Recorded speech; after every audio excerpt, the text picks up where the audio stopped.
I'm Rob Cameron. I'm a developer evangelist in communications sector with Microsoft. So that means I get to talk to really cool technologies about, really cool companies about really cool technology on the developer side. This is Tito Laverette. He's an architect evangelist on the hosting team. So in communications sector, we focus on hosters, on media and entertainment customers, as well as telco and wireline wireless. Today, our session, we're going to be talking about there's the title, Bringing Hosters and Developers Together with IIS7. So today I play dev guy, and Tito's going to be hoster guy. With that, I'll let Tito take over here and cover where we are with IIS6, and then that'll set the stage for where we're going with IIS7. So before we actually begin talking about IIS7, the first thing we wanted to do was kind of give you some perspective on IIS6 and what the platform is today. So since its inception, IIS6 has shown to be a proven platform when it comes to both scalability and security. And the reason why is that when the IIS team developed IIS6, their focus was really around those two things.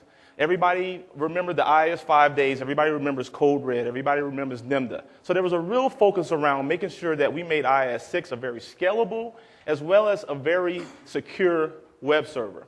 And so some of these numbers that you see here really show that proven platform. As you can see, MySpace has 23 billion page views per month. Microsoft.com, 10,000 requests per second, with a total of about 300,000 concurrent connections at any time. So there's a proven scale there. And it's, in terms of security, there have been no critical IIS6 hotfixes since RTM. And there's also proven trust among 54% of the Fortune 1000 companies that are actually using IIS6 today. This slide just gives you an idea of exactly. So if you wanted to go look up, what the current vulnerabilities are, there's the URL. That's where we grab our information. We thought we'd throw the slide up there. So that's IIS6. That's where we're at. We'll cover a little bit more on IIS6 here in a little bit. But for our presentation today, we're basically going to be talking about the tense relationship between developers and hosters, right? Developers want access to the server. They want access to the website. They want to be able to configure it directly. And the hosters just won't let them. And so, hopefully with the end of this session, you'll see that IIS7 can maybe heal this relationship and move things forward for the dev guy and the hoster guy. Speaking of which, for our scenarios, so we're going to be covering 4 scenarios. One, content publishing, how do I get my application to the server? Configuration, say I want to modify default web page or do different things. How do I do that in IIS7? How do I extend IIS maybe and extend it in ways that were not possible before with IIS6? And we're also going to go cover troubleshooting as well, because anytime you deploy code, there's always a slight chance that the developer didn't quite code things right. You want to be able to troubleshoot it. There's a large chance that might happen. Hoster guy, he's already giving me a hard time. And then media playback. We wanted to cover media scenarios just because it's a huge part of the web today. So publishing. When we're talking about publishing, again, what are we talking about? We're talking about I need to get my code to the server. How do I do that? I want to be able to do it in a way that's as easy as possible for me. I want to work the way I want to work, not the way hoster guy wants me to work. But I give hoster guy a chance to talk here and cover the new features in IIS7. So in the past, publishing has been a pain. Where we're talking about the use of front page extensions, a lack of a robust FTP server. But bottom line is, IIS has not always delivered on the best publishing experience. So we wanted to improve upon that. One of the reasons why that was the case is the fact of the matter was the person that owned FTP was not necessarily the group that owned front page extensions or the group that owned WebDAV. These things lived in different areas. So today, the same program manager within the IIS team actually owns all of publishing. So that extends from front page extensions all the way down to WebDAV. So let's first of all talk about what improvements have come about with FTP7. First of all, FTP7 was designed to be closely aligned with standards and compliance. So that was the first goal. So you'll see things like support for FTP over SSL. But the things that you guys may be more interested in is the fact that FTP is also closely aligned to IIS and the IIS architecture, as well as IIS's new configuration store. It also comes with the concept of something known as integrated publishing. Essentially, you create a website, and then you add an FTP site that's associated to that same website. It's basically you're adding a FTP binding to a website. So it's a new concept.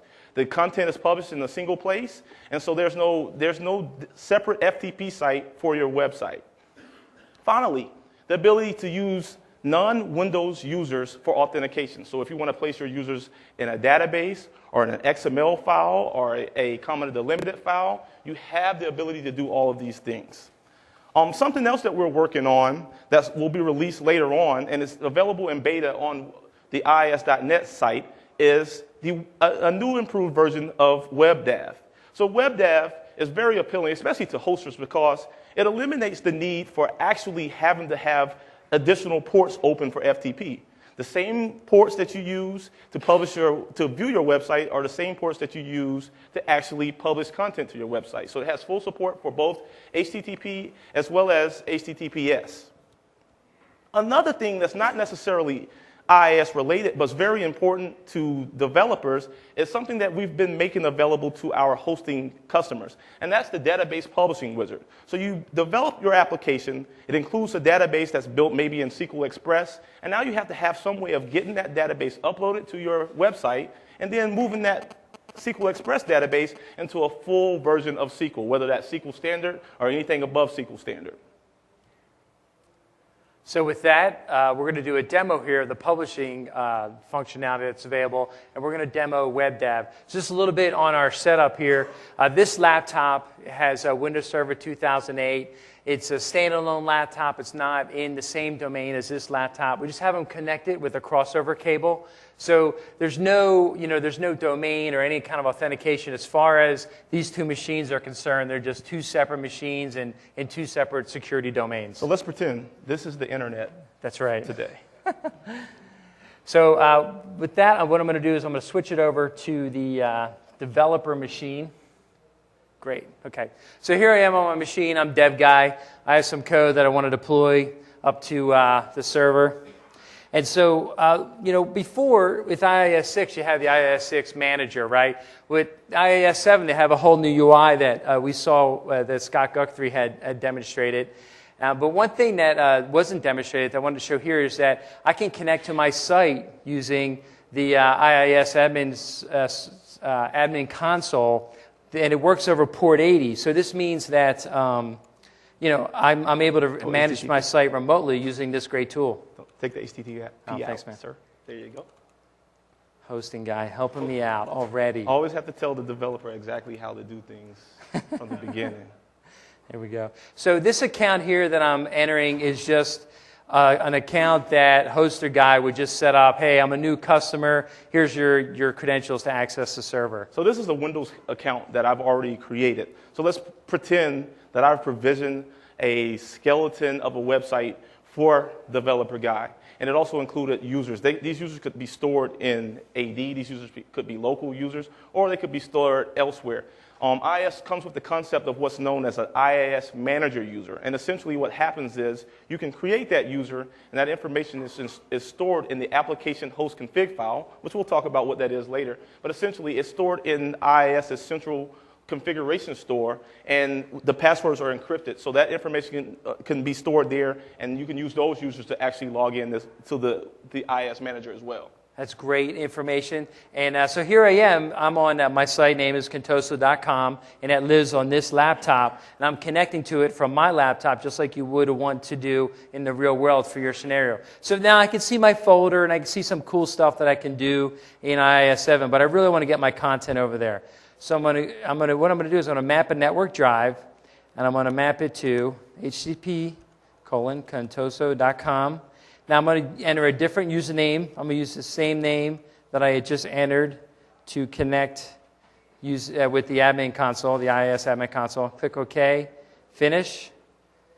And you can see I'm connected to my site. on Contoso.com. The folders match. Now let me grab my content here. Now what I have here is I have an extremely simple media player that was built in Silverlight 1.0. Now you see I'm working on a Silverlight 2.0 beta media player. I started working on that today. Got the bibs, couldn't wait to get going on it. But for now, I'm just going to copy over my simple 1.0 media player. Now notice a couple things here. First of all, when Rob logged into the IIS manager, he only could see his website. Now there's a level of granularity that you can add here. So let's say Rob only had access to a particular application. He's only developing an application beneath this website. We could have only given him access to that level as well. So it's really granular to the point where you have a lot of control of exactly what a developer sees when he's logging into the server. So hosters have that flexibility to offer that these days. So if I refresh this, I should I see my new folder in there that I just copied over via WebDAV. And let me drill into this. Now, no laughing on my design, please. Oh, wait a minute. It's okay. It's got to open it up. That's fine. That says access denied. Why is that? What happened here? What did I do wrong? Okay, so let me read this. It says, you do not have permission to view this directory.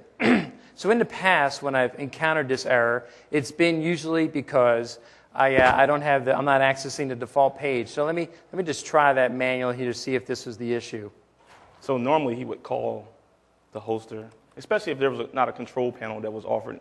So okay, so it came up, and it is default.html. HTML. And let me go back to the admin console. Let me go to this new folder here that I just copied over, and I have this option in the IIS section. See, there's an IIS section and an ASP.NET section. I can go into the IIS section, and I can say add. And so I'll add a default.html, because that's what I really want to have happen. And notice it says local here. We'll talk more about that in a little bit. Now let me just refresh this. Let me take this off. There we go. So I just configured my site, and I didn't have to talk to hoster guy who can be cranky at times. So this was good. Now if I actually hit play here, the video plays, all that kind of stuff works. That's cool. This isn't a presentation about Silverlight. I just wanted to show you the code actually runs. And it's running on Contoso.com that sits over here. So I think that's our configuration demo. Let's switch back over to the slide deck. Any questions on publishing? Okay, great. So the next section that we want to talk about is configuration. So we showed a little bit about configuration where I just configured my default.html because that kind of made the demo flow a little bit better. But what we're going to do now is we're going to talk more about why that's possible and what are the differences between IIS6 and IIS7. So I'm going to hand it over to Hoster Guy to cover that architecture. So we didn't make changes. Sure. So we want to take a step back and really look at the IIS architecture so that we can get an idea of how this is a lot different from what you had with IIS7. So first of all, the IIS6 request processing and its architecture itself is completely monolithic, meaning that there's basically all or nothing. You install basically one executable, and there's a couple of DLLs, and all that functionality resides in those executables and DLLs. Sorry, let me just switch this real quick.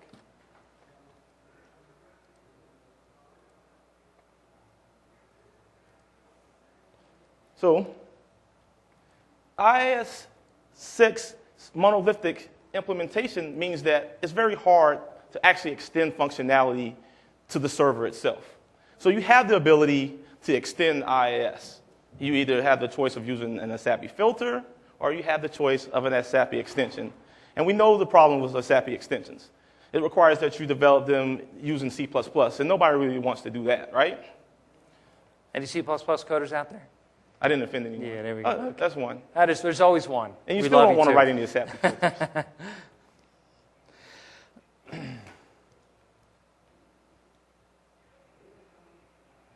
So let's also look at the way IIS6 handles ASP.NET. IIS6 actually implements ASP.NET as an ASAPI. The problem with this is the fact that there's a handler within IIS. When there's a request for a ASP page, then an ASP.NET page, then a request is passed to the ASP.NET handler. The problem with this is there's a lot of functionality within ASP.NET that would be useful for other applications and other types of applications that might run on the IIS server. Another problem that you see here is the fact that there's duplication of features. Notice that there's authentication that occurs at the IIS level, but ASP.NET has its own authentication. It has its own handler mapping. So there's things that are being duplicated between IIS6 and ASP.NET, which makes the server less efficient and which makes ASP.NET run less efficient on the server itself. And the other item is that when you write extensions, you could write HTTP handlers and modules today for ASP.NET, but then those handlers and modules only apply to ASP.NET code because of this architecture. So let's look at ASP.NET and how ASP.NET differs from IIS6. So IIS7 actually comes with two modes. Let's really talk about the fact that IIS7 is completely modular, number one. IIS7 actually ships out of the box with 40 individual core modules that handle everything from authentication all the way down to logging. Because of this, you can have a choice of which of these modules you actually utilize. So if you have a server that actually does not run CGI, there's no need to install that CGI module onto the server itself. IIS7 also handles ASP.NET a lot different. So when you have an IIS7 server, you have a couple of modes to run ASP.NET in. The first is classic mode. It runs in the exact same way that it would run under IIS6. It runs as a SAPI. However, in IIS7, we have what's known as integrated mode. It allows you to take the functionality that's within ASP.NET and implement those as a set of modules and handlers that fit into the same request pipeline that all other IIS7 requests go through for processing. This means that things like forms authentication can actually be used with other applications, such as PHP, for instance. So we'll demonstrate later on exactly how this works, but we'll show that you can actually take ASP.NET functionality and implement that across the server and be able to take full advantage of some of the really cool features that ASP.NET has always had.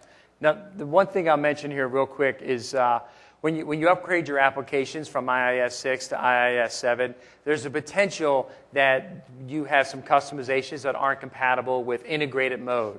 If that's the case, then you can run your apps on IIS7 in classic mode. And if you go to Scott Guthrie's blog, he covers, and IIS.net has it as well, this, what the potential issues are and how to, it's really just a couple of quick changes. But I just wanted to mention that if you bring your app to IIS7 and it doesn't run, try it in classic mode first. So we've looked at the architecture. Let's talk about how this affects configuration. So first of all, we talked about the fact that IIS7 is modular. So it's modular as well as extensible. So not only are there the core 40 modules that ship with IIS, but you can write your own custom modules using managed or native code, whatever your choice might be. We've also made improvements to the configuration story. We've changed. So with IIS6, there was their ASP.NET configuration as well as the IIS configuration. So we wanted to make improvements around that. With IIS6, you had to make changes for your ASP.NET applications potentially in the global web config file. You had to make IIS settings changes within the metabase.xml file, and for your specific application within the web config that would reside under that application as well. So we wanted to improve that story. So we've basically collapsed the IIS config story to make it more uniform and better integrated. The configurations means better security, because now, if you're not installing all of the modules, then that means that you have a smaller attack surface. So if you have a CGI application, let's say, for instance, there was a CGI vulnerability that was released, and you're not running CGI on your server, you're not vulnerable to that because you did not have to install CGI on the machine. So that's very important to know. Also, configuration works with a number of tools. So we've already seen the IIS manager. We also released a tool called appcmd.exe, which basically allows you to do everything that you can do within the IIS manager GUI from the command line. We still have support for things such as WMI as well as ADSI, and the ability to use a managed code API known as System.Web Administration that allows you to be able to use .NET code to program against the IIS7 administration API. Now, earlier you saw Rob actually connect to his machine remotely and actually make a change to on the server himself without actually having to call me, the hoster guy. So let's talk about why Rob was actually able to do that. And that's due to a feature known as feature delegation. So IIS7 comes with the concept of delegated administration, which is why Rob could log in with the developer user and actually log into his site and manage his site. But it also comes with a feature known as feature delegation. Now, this is something that hosters might enable for you. And basically, it gives them control over which features that you can actually manage using the remote tool. And we're going to talk about some other ways that you can actually change IIS settings. So I'm going to log in to my server machine. And we're going to pull up the IIS manager. So let's talk about why Rob was able to do the things he was able to do. First of all, we'll go to the Contoso website, which is Rob's website, and we're going to look at IIS manager permissions. As you can see, that user that I created for Rob earlier, the developer user, has access to this account and access to this website. So this is the first thing that's required, actually giving Rob permissions to be an administrator on the website itself. Now, we need to go back and actually look at feature delegation. So globally, you set feature delegation features from the IIS manager. And I'm going to pull that up really quick so I can show you guys. So when you install any module, they come with a set of default permissions. Most of them are read-write out of the box. So from a hoster perspective, you have to really understand what these settings are and really set them to the point that you understand what you would like your customer to be able to do. You don't want your customer to be able to do something that may affect other customers on the server. So that's very important that you really analyze this before actually implementing feature delegations for your users. Now, from a developer perspective, this is great because there's a whole set of options that you have. You can have read-write permissions on any of these modules or any of these settings. Or, for instance, have any of you ever had to call a hoster just to ask the question, I want to know what this setting is set to? So this allows you to be able to do that. So I could give you read-only access, and it would give you the ability to actually log in and actually see what a setting is set to. And I should mention here, I meant to mention this in the beginning, that we talk about host a guy, but many corporations run their web forms very similar to a hosting scenario. So all of this information that we're sharing with you definitely applies to the corporate world as well, if you're hosting internally at your company. So as you can see, you can actually even get more granular when it comes to feature delegation. So even at the site level, I can designate Rob's permissions and the things that he can actually change from the server or from the remote admin tool himself. And so as you can see, he had read-write permissions to actually manage the default document setting on the server. And because of this, he was able to actually add default.html as a default document. So I think the next question is, where is this setting stored? Right. So there's a couple things that happens. So we're going to go down to the Contoso website, and we're going to go to default document.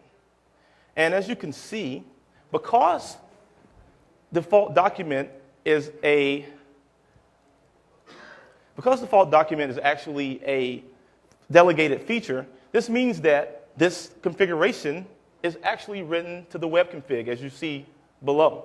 So most settings that you see that are listed as inherited are written to a new file that replaces the metabase known as the application host.config file. So when you see something that says local, that lets you know that this feature has actually been delegated at this site level and that the information about that feature is actually written to the web config file.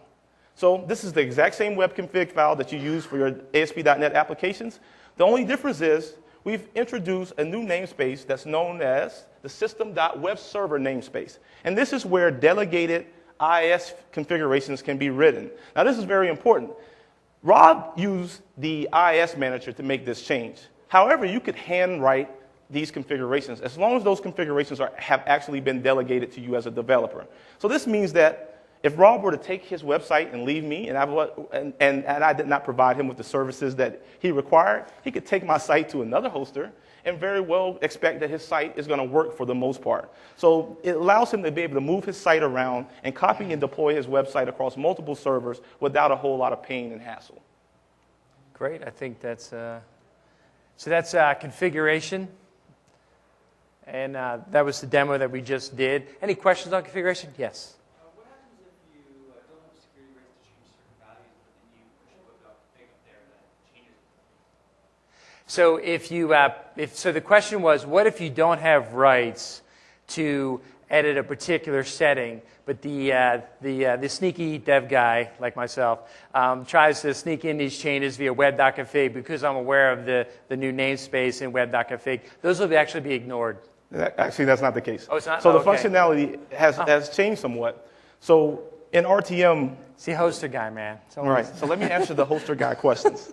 So in earlier releases, it would ignore it. But now the default behavior is for it to actually throw a server error, because it's not necessarily safe to assume that certain configurations are appropriate. And so there's instances, let's say, for instance, you had a feature that was delegated to you, and then we turn off delegation.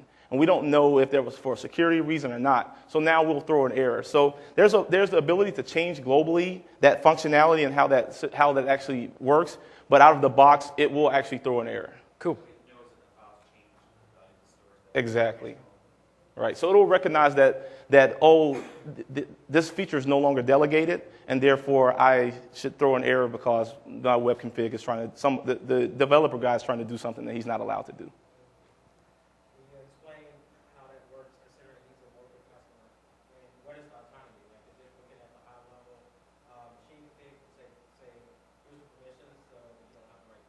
Well, it's not stored at the machine config level. It's stored at application host config. So, but it's done on an application by application basis. So it reads the web config file, and then it compares that to the feature delegation settings, and it simply throws an error because they do not match. And IIS does not try to make an assumption about which one is correct. It just simply throws an error. Yes?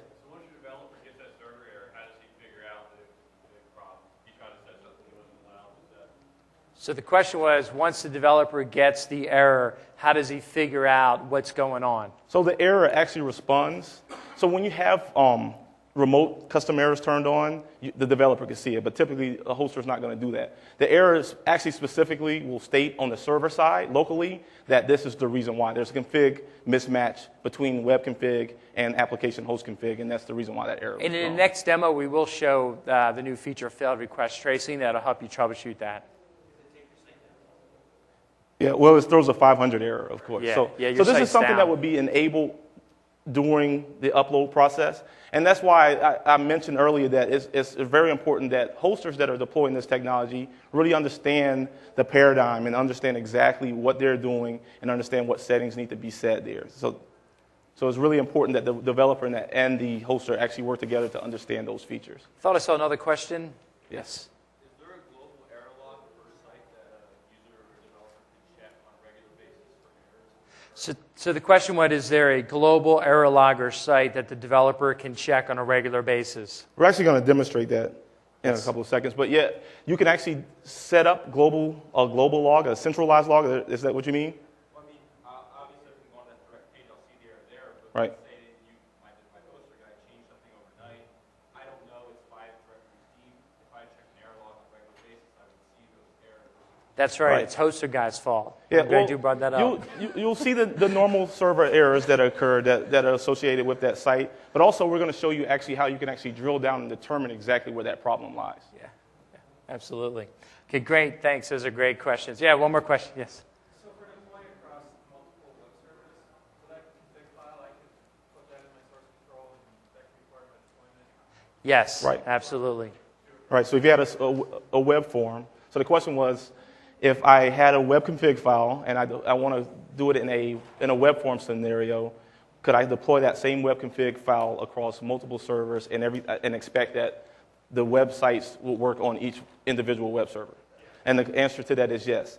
There's some other features that we're not going to talk about today that's more on the hoster infrastructure side, but we do enable something that's known as shared configuration, which would allow you to actually have a centralized configuration for multiple web front ends. But we're not going to be talking about that during our talk today. Awesome. Great. So this demo, we're going to talk about the extending IIS and the troubleshooting portion. So those are great questions that kind of lead into this. And really this goes into the idea that now with the integrated pipeline and the fact that .NET is completely connected into the IIS infrastructure, you can have modules that run and apply to other technologies besides ASP.NET. And what enables that is the modular design that we already covered. But the key point that I wanted to mention here is that your custom modules are first-class citizens in IIS, meaning there is an order in which the modules execute, and you could move yours up or make yours take precedence over other modules. You can do, there's a lot of flexibility there. So your managed code modules are completely up to snuff with whatever else you can do in IIS. The integrated pipeline, you can still write your HTTP modules and handlers in C++ code if you love C++ and that's what you'd like to write code in. So you're not limited to just native to managed code. And then the other thing is that we're going to talk about failed request tracing, which is a new functionality in IIS. Who's here had to submit a crash dump into Microsoft? Who's had to try to read them, troubleshoot them, all that kind of stuff? Yeah. So that's something that I think we did partly for ourselves to enable better error reporting because then there's less cases submitted and customers can resolve their issues more quickly. And we're going to cover the failed request tracing here in just a second. The other key point to mention about failed request tracing is that you can write data into that trace as well so that when you're having a problem, you can get very detailed and report on what's going on with your application.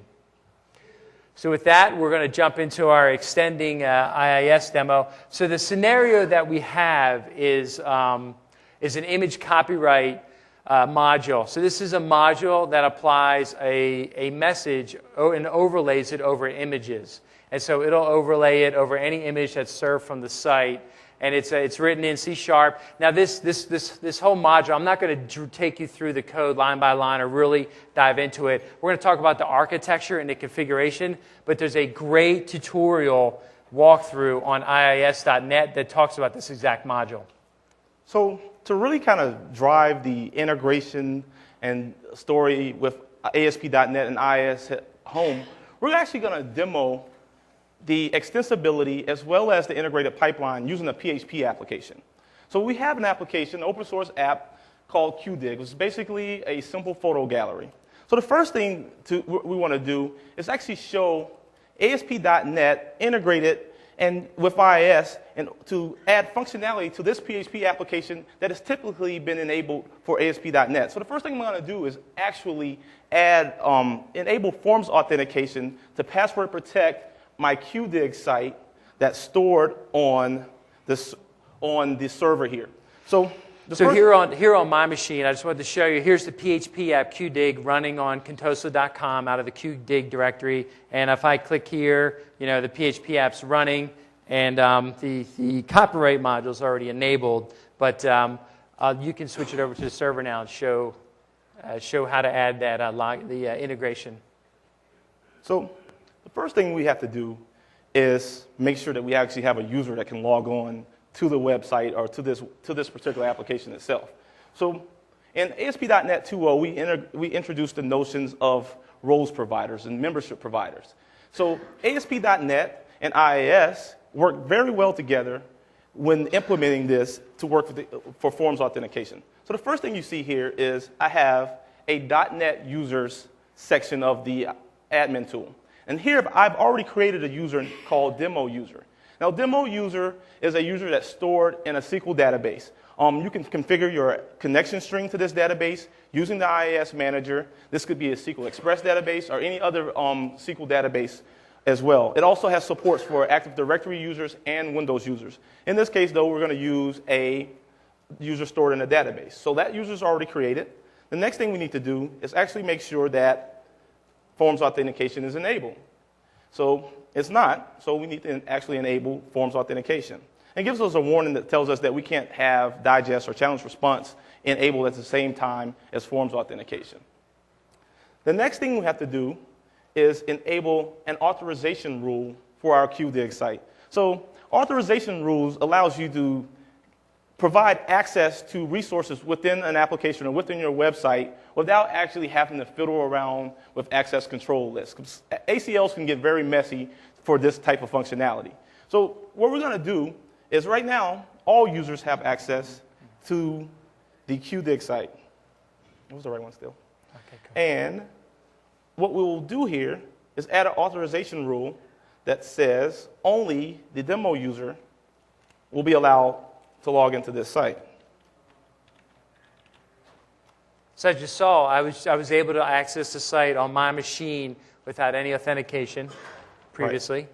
The other thing I should show here is the fact that in the configuration for forms authentication, it asks for a login URL. So if you don't have access to a resource, you get automatically redirected by IIS to this login.aspx page. When we uploaded the QDIG site earlier, we uploaded with a simple login page that's a basic login.aspx page that's dragged a login control using Visual Studio to the page, saved it, uploaded it with our site, took all of 10 seconds to create. So no code was actually written to create this login.aspx page. Even Hoster Guy could do it. So we'll switch back to Rob's machine. And D. Right? There we go. And Rob will now refresh his page. And now he will be presented with a logon page that he can use to now log in with the demo user account. So here's ASP.NET Forms Authentication now completely integrated into IIS that we're now using to access a PHP application. Pretty cool stuff. So now I'm logged in, I'm good, I can access the site, and it's working just as we had hoped. Now, one thing that I wanted to show is, oh wait, I'm going to do that later. Yeah, go ahead, sorry. So we actually need to go in and disable your module. So that will actually, there you go. Yep, thanks. Okay, so you had just seen the copyright. We didn't back out our demo completely, so we just wanted to disable that copyright functionality. But if I hit reload, if I hit refresh here, see the copyright's gone, so we just disabled it. So, as you can see, the copyright worked, and we have full UI. Not only is my module a first-class citizen in the ASP, in the IIS7 integrated pipeline, but I can also add first-class user experience by integrating the UI for the image copyright right into the IIS7 manager. And so I just hit refresh here, and it's there. Now, I can turn it back on by going into, into the, actually, we can do that on the server. So we'll re-enable it. So we'll enable, and then, Rob, you can talk about exactly what it took to actually build this module. Absolutely. So we'll re-enable it one more time, switch it over to D, and then if I go back, we'll see that it comes back, and there it is. Now, what's interesting is that this module is running on against a PHP app, but it also runs if I go directly against directly against an image. So if I just load an image, I'm just pulling up an image, and the copyright is still being enforced across any gets in IIS7. So this is how this was built. So I'm running Vista on this laptop here. One thing I wanted to mention is that unlike with Windows XP and Windows Server 2003, Windows Server 2003 had IIS6, and XP had IIS like 5.1 or 5.2 or whatever it was. And so now with Vista, if you're running Vista, and with Windows Server 2008, Vista has a full exact replica of the IIS7 functionality that's on Windows Server. The only functionality that's not there is the SMTP server. And I think we did that because we thought, well, there's no reason to have an SMTP server on Vista in part of IIS7. But if you need that, you can download a third-party SMTP server, and then it'll still work. But otherwise, it's a full parity in development.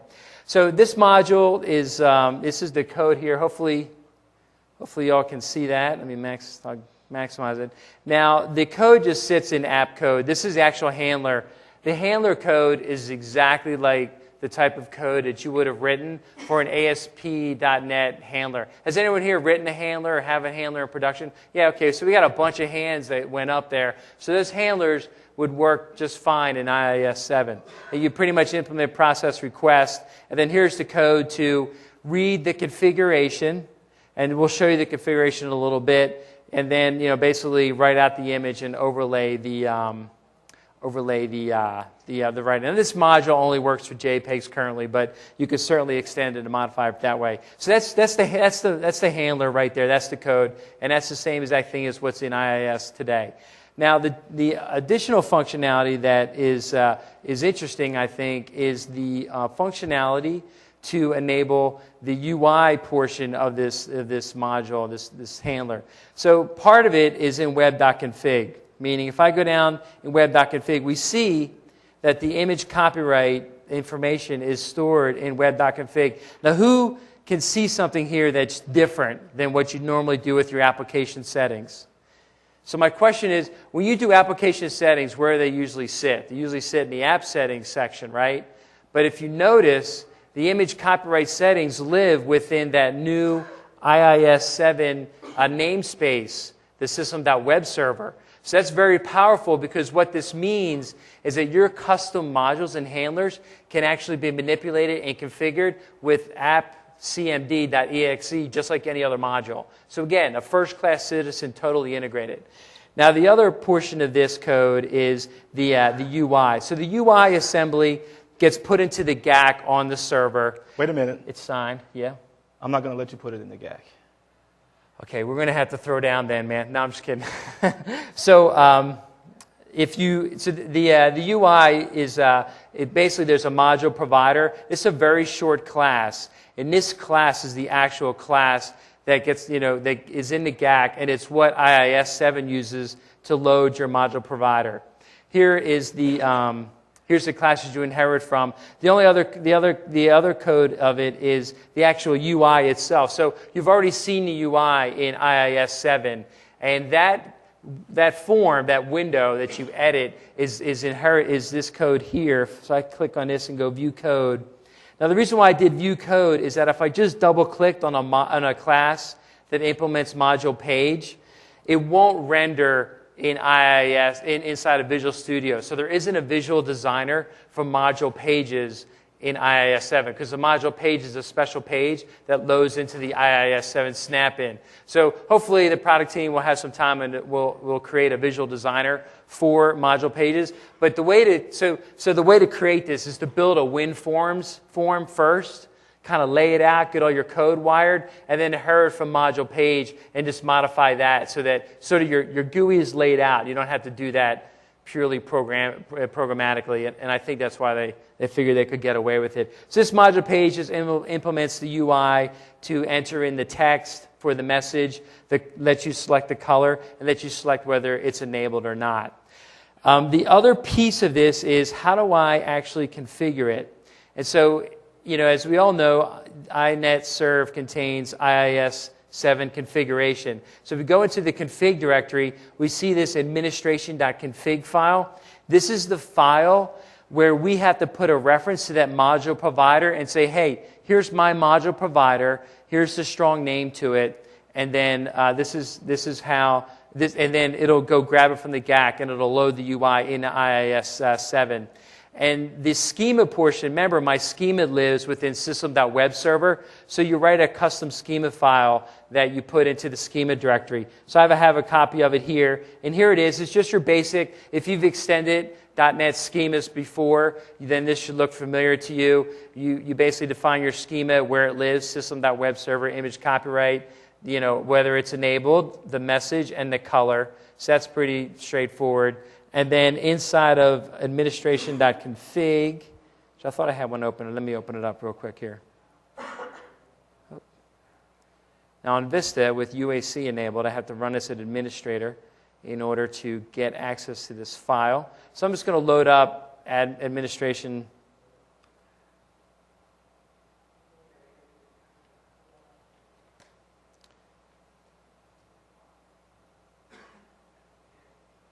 Administration.config. And if I scroll down, this is the other modification I had to make, was this line right here, where I put my image copyright UI provider. This is my class that gets grabbed from the GAC, and that's where you add it into the server module. So that's the configuration. It's just adding it to administration.config and then adding that schema file in there. The rest of the code and whatnot you can look at in a tutorial on IIS.net. The hoster guy's dying to jump in here, so I'm going to give him a chance. So I would be remiss to say that as a hoster, I would never let him do the last part of that. So it's not likely that a hoster is going to allow you to place something in the global assembly cache. It's not likely that we're going to give you access to the administration.config, but that's a scenario that's enabled for global modules or global extensibility. So if you wanted to actually enable a module that's available to all sites and also extend the UI to do so, then that's where you would do it. Another cool thing to note there is if you install a new module and make that available, even through the delegated administration, when you log in, the next time you log in, for instance, if I enable a new module that wasn't available before, the admin UI will actually ask you, do you want to download this new UI component to your local web IIS administrator? Yeah, so the first time that I connected to contoso.com in the admin UI here, wherever it is, it's in here somewhere. When I connected to contoso.com in this UI, I didn't have the media pack installed, and we're going to talk about the media pack in a second, but it downloaded all that configuration automatically for me. And it's important to note that while all this configuration goes on, it's perfectly within the bounds of IIS to actually build a self-contained module, a module that you build and store all the configuration beneath your website or beneath your application. So if we didn't have the admin UI components and those pieces of it, we could actually have uploaded a version of this image copyright module and have it live beneath your website, and it will just function. There's absolutely no reason that you would affect anything else on the server. There's no global settings. It will function just for that particular website. And that's the real problem. Hosters don't have problems with you actually extending functionality to your website, but in a shared hosting scenario, they definitely have a problem with you possibly doing something that may affect the other customers that reside on that same server. And speaking of which, what happens if this breaks? That's right. That's our next thing to talk about. That's just we're going to talk about the troubleshooting stuff here. So what we're going to do is let's switch to the server computer, C, and then on here, what I'm going to do is I'm going to bring up Visual Studio real quick. So obviously we wouldn't really do this on a hosting machine, but what I'm going to do is I'm going to break the module inside of the QDig directory, and then we'll see, QDig app code. So I copied the module and the app code directory, and I actually put the app underscore Q code directory with the C# code into the PHP's application directory in QDig. And then I have some code here, so if I go here and I say, uncomment that line of code, help, I am exploding. My code's talking to me here. And then if I rerun this over here on the dev computer,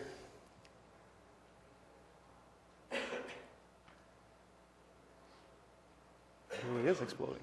It says, help me, I'm exploding. And the reason why that's displaying right now is because we had enabled remote errors. Right. Or the custom errors. So we can edit if you want to go to the server. If we go to the server, D. C, yeah. So on the server, what would normally happen is, let me just drill into here. So obviously, we have remote errors turned on there, and that's why we're seeing that information. If you're an ASP.NET developer, you'd be familiar with that. So I'm going to edit this. I'm going to come down here.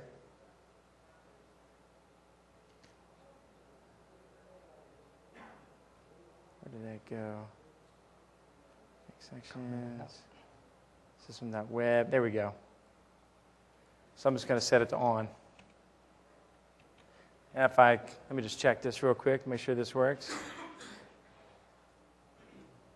Oh, let me go back here. Okay, awesome. So I broke the module, and then this is what it looks like. Is the UI does not display. I don't get the image anymore. So remember, what happens is the handler intercepts the call to serve the image, and then it overlays that text over the image. So the module is not working right now. And so my first question might be, okay, it's not displaying the 05 image. Maybe the image is missing. So I go into the QDig directory, and I look at the content view, and I look for the 05 image. And wait, the image is there. So I know the image is there, but it's not rendering. It must be hoster guy's fault. So I'm going to call hoster guy, say, hey, hoster guy, help me out here and turn on some, help me, give me a hand. So all my fellow hosters in the room, we know what the typical response to this.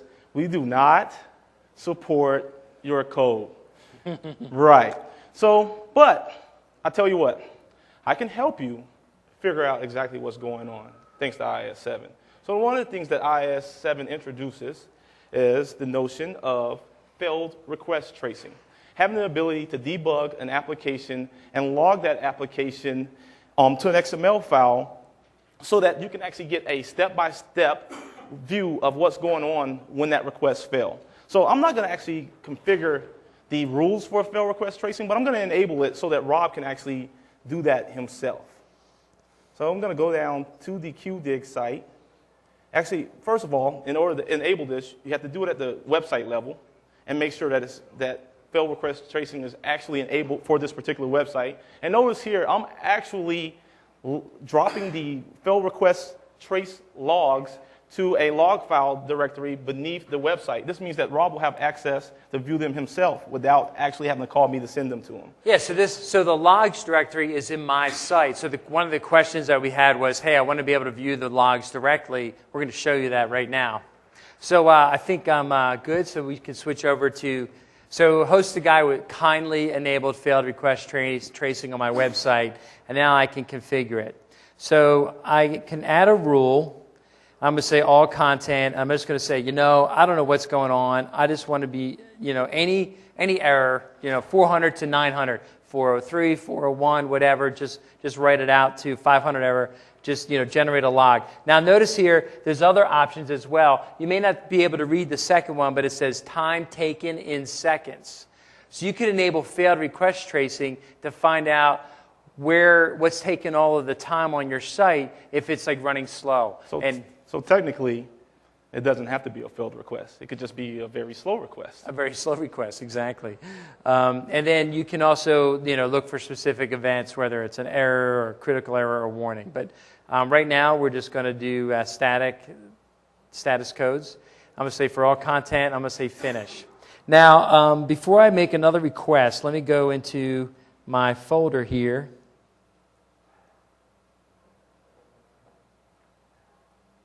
So I'm going to go to my WebDAV share.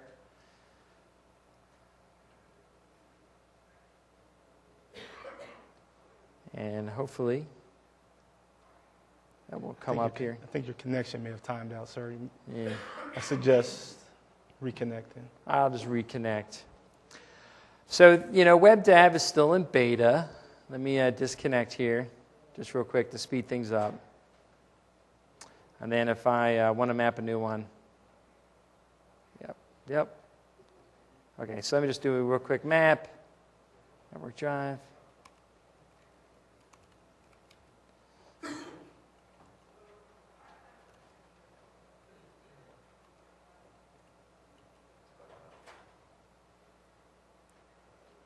There we go. I'm in there. Now here's that logs folder. This is the folder where hoster guy enabled my logs to be written to on my server. And I can drill in. Yeah. And so we see a couple of logs there.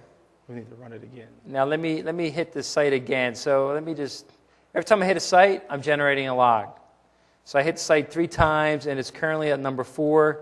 and we see that now it's up to 7. So And if that goes against your disk quota, by the way. What's that? That goes against your disk quota. Yeah, it does. Oh, rats. It goes against my disk quota. That's no fun. So let me bring this up here and take a look at this. So this looks pretty slick. All right, I like this. Now let me view the trace for this handler, and then let me go to the top here and just say expand all. So I click expand all, and now remember it said help me, I'm exploding. So let me search for help me. It's not going to find it, and that's expected. But if I search for remote, and we see here, who's seen this error message before? You currently do not have custom errors configured on your site, so you can't see this information right now. So let's go back to the server machine. And well, at least we know something happened when that module was called. Yeah, so we know that this failed request was for that HTTP module, and we know that's where the problem lies. But now we want to get more detailed information.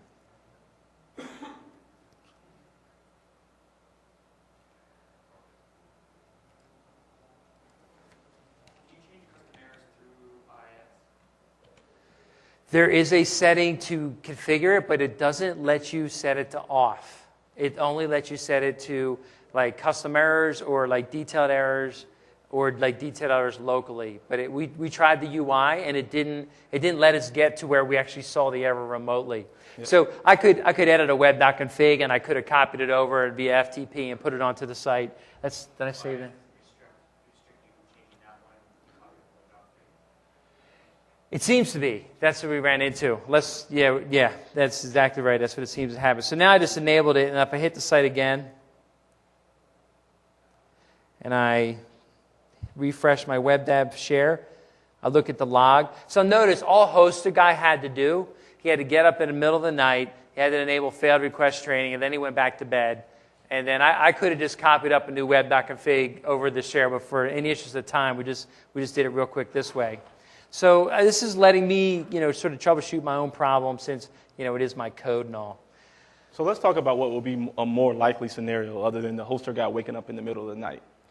We give you the ability to actually turn this on, and we say we're only going to allow it for a certain amount of time. Now, because this is configurable using something like app command, you could actually have a process that would go behind and actually clean up any fail requests of enabled sites after a certain amount of time. So you have the ability to kind of automate this configuration and this interaction with the developer itself. All right, so here's the fail request. So you can see here it has, general request start, and there's all kinds of just detailed information on what's happening. And if I scroll down here, I should. No help me still. That's interesting. Let me go back to the server. See if we can get this going. Did I change this?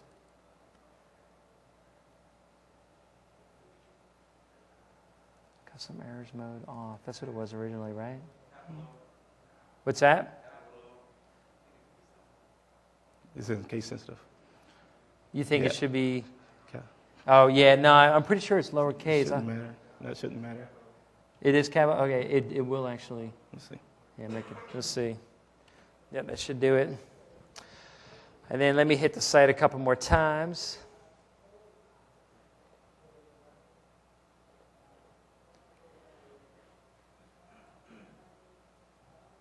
And my Discord is really getting burned up here with these logs. And then hit view trace, and then we'll hit expand all. Thanks. There it is. Thanks, whoever said capital O, much appreciate it. So the capital O was it, and now we see that I can actually see the exact exception, what was going on. And I'm essentially seeing the HTML that was written out. And then here, if I scroll down, you cannot read this, but it says exception, help me, I'm exploding. And then it shows me the stack trace. It shows me the line of code, where it failed, all that good information. Now, you could get this, obviously, with just by enabling remote errors, right, and being able to view that. But it was just a quick demo that we wanted to show you the failed request tracing functionality. And so if you're having other more subtle errors or errors that are just more difficult to troubleshoot, all this information is going to be reported in the failed request, so you'll be able to track it down, especially for those slow running scenarios that are really difficult to troubleshoot. Now, the interesting thing nobody ever even questioned was the fact that we got an ASP.NET error initially with remote errors turned on for a PHP page. And so we got that error from the beginning. So that too shows you that that was an ASP.NET response to a PHP application, and nobody actually caught on to that. Good job. Good, thank you. Yeah. Sure. Yeah. Host again. Dealing with CGI errors, like CGI errors. You dealt with stuff like that before? Yes, so you can do a certain amount of tracing with a CGI application as well, right? But once it actually goes into the application that's called, let's say it's PHP or whatever, then it's on the developers of that application to actually tie into the custom module tracing. So they can actually write hooks into this tracing and actually write responses so that once we know that we've actually made a call to a PHP module, for instance, we can then actually have that write, a developer could actually write those out to the custom tracing module. So you can actually get a view of that. But it's on the developer of the application. You see right here? Now, if your application threw a second chance exception, you would see that, because that gets captured by Windows. So let's say, for instance, you have PHP, and PHP could actually write errors here. It doesn't, but it could. And so that's what happens, is if there was a failure that happens during the request processing, then you could actually trace that event down to this point.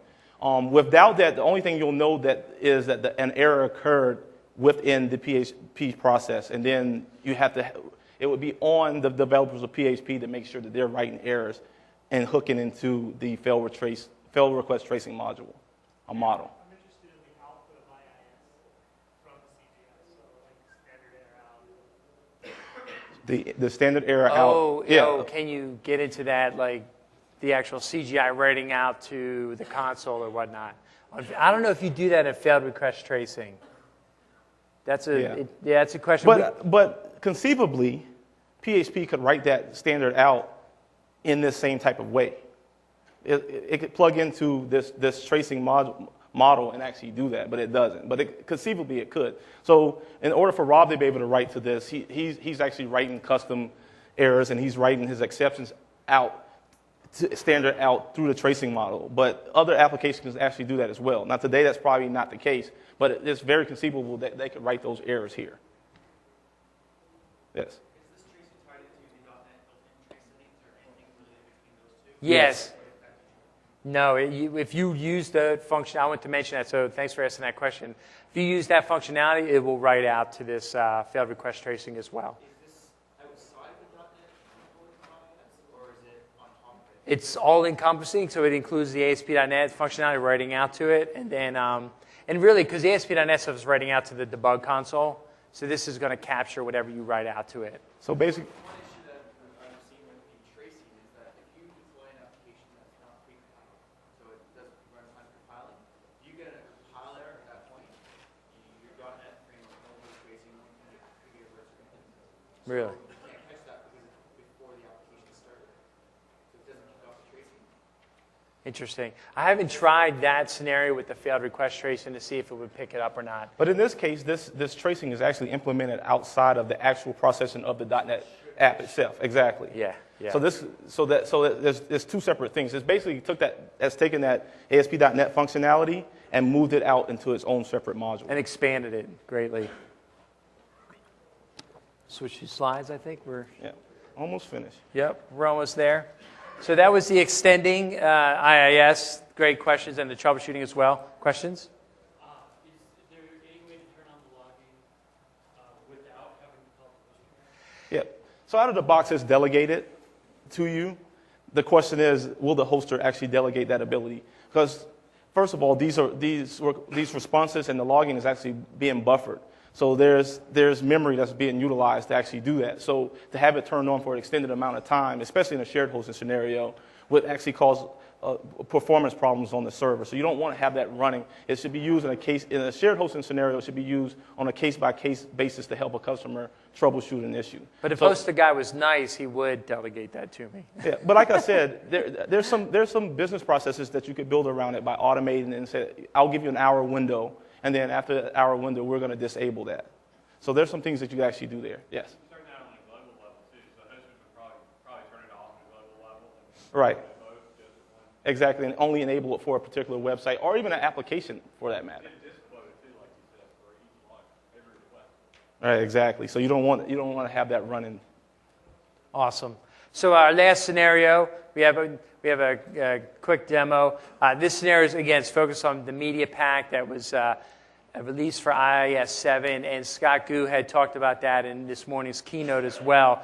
But there's a couple of key things that really you want to focus on around media. One is bandwidth usage. You want to try to be as efficient as possible when you're managing your bandwidth because you're paying per kilobyte or megabyte or gigabyte, however it is you're paying.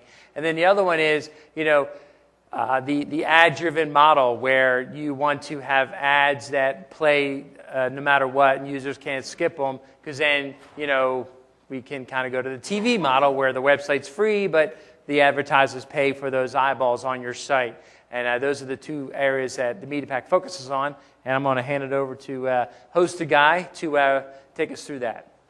So we couldn't come to Mix and have a presentation and not actually talk about Silverlight and rich media and actually bring that into a conversation. But it just so happens that it actually really plays a role here. So this morning during his keynote, Scott Guthrie talked about the IIS7 Media Pack. In its current form, the IIS Media Pack allows you to do a couple of things. The first module that's included with the IIS7 Media Pack is a bitrate throttling module. So first of all, it allows for you to have very streaming-like end-user experiences for progressive downloads. So a WMV file that has been uploaded to a server and then is downloaded via the browser and played within Windows Media Server, Windows Media Player.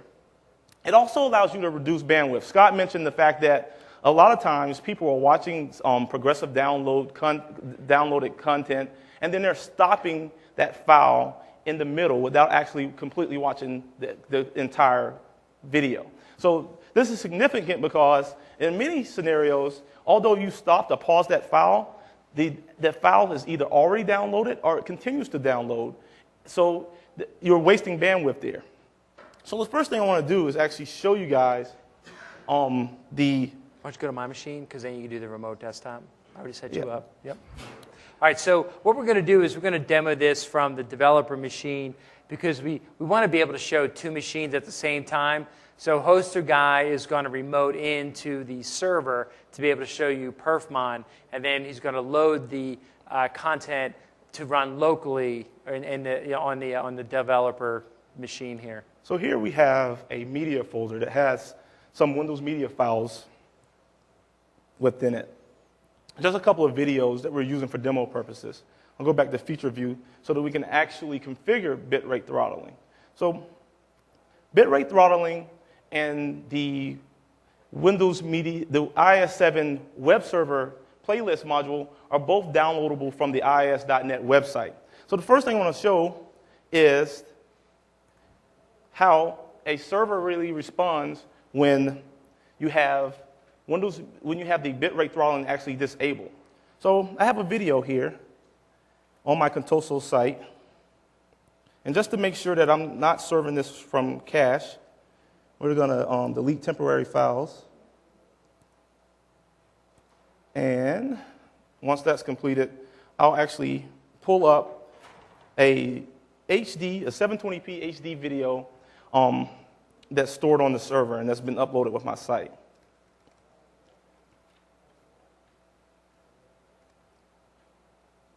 I also want to actually pull up Task Manager so that you can see exactly what's going on here while this file attempts to download. Now keep in mind, bitrate throttling is disabled here. So the web server is going to attempt to try to get as much of that file to the client as quickly as possible. So as you see, you get an immediate spike, and then during the entire time, the actual network utilization does not change. Now you see it finally drops off, and that's just an indication of the file completing download. But notice that the video has not completed. So I could actually stop this, and I've already downloaded that entire file. Now this has a couple of implications here. First of all, you've wasted bandwidth. But also as a producer of this content, you would like to know that although this file was completely downloaded, that a person actually stopped this download in the middle of watching that video. There's no real way of making any kind of correlation between a progressive download and when a person actually stops viewing it. So let's go back, and we're going to configure bitrate throttling. So as Scott mentioned this morning, bitrate throttling has two major features. The first is the notion of having a fast start. And this is something that was carried over from the Windows Media Server world. Basically, having a large burst of a file or a burst of a file immediately sent to the client so before it begins to play. In this case, the default setting is 20 seconds. So let's first enable bitrate throttling. And so basically what IIS and what the bitrate throttling module does is it reads the encoded bitrate. It determines exactly how much, based in seconds, of that file needs to actually be downloaded to the server. And then the client would actually begin to play this file. Also in our scenario, we've actually throttled the bit rate to be 20% above the encoded bit rate of the file itself. So this is completely configurable. Another thing that you should notice here, and I know Scott did not have this in his demo this morning, but bitrate throttling as well as the media playlist module actually works with all types of files, so flash video, ABIs. So IIS can be utilized to be able to send these type of files to the client in an efficient manner. So let's go back and look at see what happens when we play this file once again with bitrate throttling enabled. So the fast start downloads, that first 20 seconds as fast as possible to kind of get things going. And then the throttle rate, set at 120%, means that the server will push bits down faster than the exact bit rate by 20% to ensure that if you have bandwidth availability fluctuations, that the video still plays smoothly. So that's why you set the throttle rate at 120% of the encoded throttle rate. So what you see here is you see indication of the fast start. You get an immediate spike, and then you have a consistent network utilization chart all the way throughout the time that the file is actually running. Now, if you go in and stop this file, IIS stops sending content to the server. So there's a little lag because we're doing an extra 20%.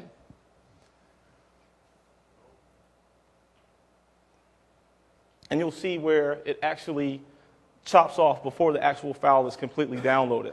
So this allows you to both save on bandwidth and also have some correlation between downloads that were not completely watched to the very end. And so there's two things that you actually gain from this. Now, Scott also mentioned this morning the web playlist module that also is a part of the IIS media pack. So I'm going to demonstrate that really quickly. I already have a playlist that's created. For those of you that are familiar with Windows Media Server and the concept of having a website playlist, we also have a client-side playlist as well. But this is a web server playlist, which takes sort of the best of both worlds here. So let's go back to the media folder, and let's go and look at what the settings for the playlist actually are. So I've created a playlist already that's called MIX08.ISX. Essentially what's going to happen is once I've configured this, it creates the ISX file within the website. It's just a text file. An XML file. Yeah, XML file. You can read it. So as you can see, that ISX file exists here in my site now. I've also configured an Xbox ad. And as Scott demonstrated this morning, you can set things like disabling skip, forward, and rewind in this case, so that people have to actually watch this ad. So you're not required to use a Windows Media Server to do this type of thing. And then I'm going to also play my same coral reef video that I played to demonstrate bitrate throttling.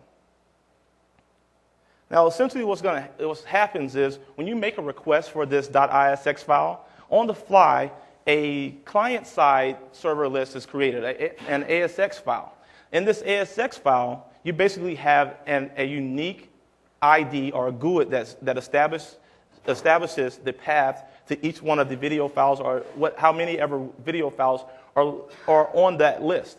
The reason why we do that is it allows you to keep someone from actually injecting code into that process, or better yet, keep someone from actually going directly to a link within that file and bypassing the ad, for instance. So that's the reason why we do that.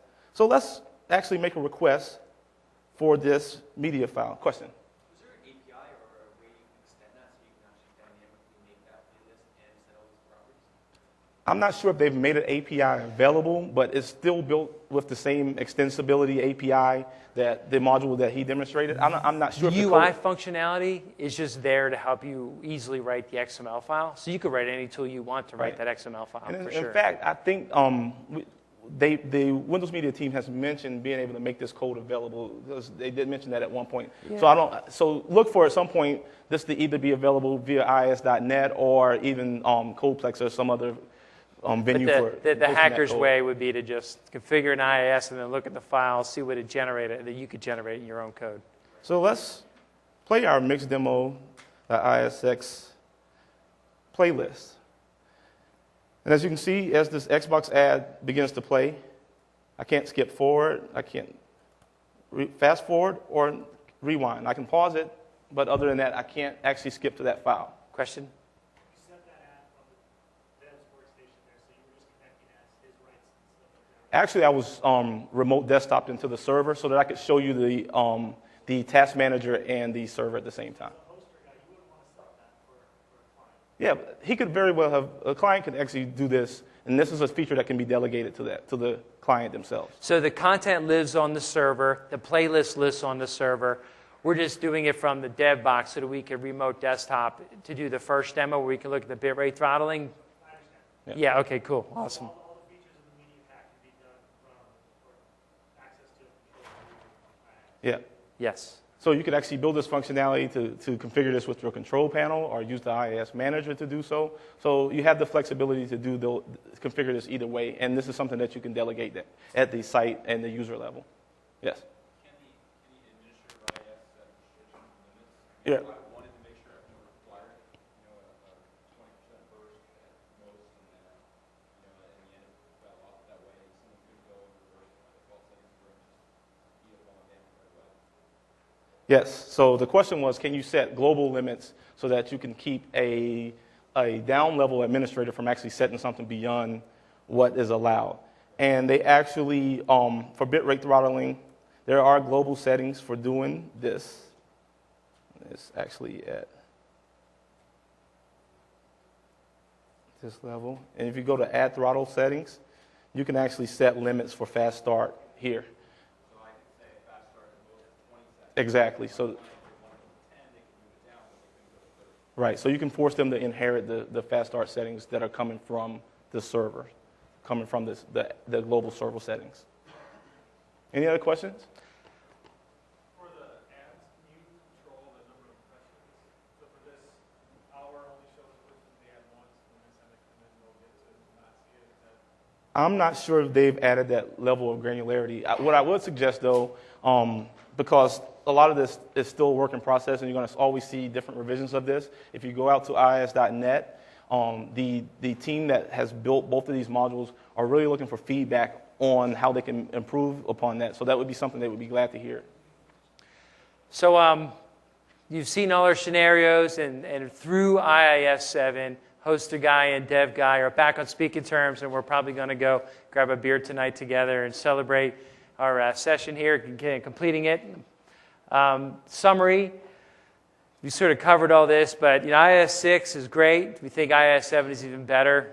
There's been statistics that IIS7 is like the #1 reason why folks are really looking at Windows Server 2008 so fast because of all this great functionality. It was built with the web farm manager and hoster in mind, and guys like Tito and Michael in the back there and Devin there really drove a lot of feedback to the product group to make this happen. We saw the deep integration with ASP.NET inside of IIS itself, and we saw the more powerful diagnostics and troubleshooting capabilities that hopefully will minimize or reduce the amount of times you actually have to go do a crash dump analysis to get the information. So, call to action. If you're not hosting on IIS7 now, there are a lot of hosters out there that already have IIS7 available that you can take advantage of to put your applications on IIS7. We'll be down at the open spaces. There'll be folks talking about IIS7 and hosting on Windows. And then also there's some labs out there in the sandbox you can check out on IIS7 as well. Just real quick, all these little comics were built in Expression Design. It took me 10 minutes to do. They were super easy, and it was a lot of fun to build them out. And the one comic had my dog in it, so I just want to let everyone know no dogs were harmed in making these comics.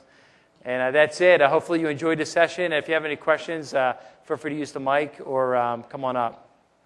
Thank you very much.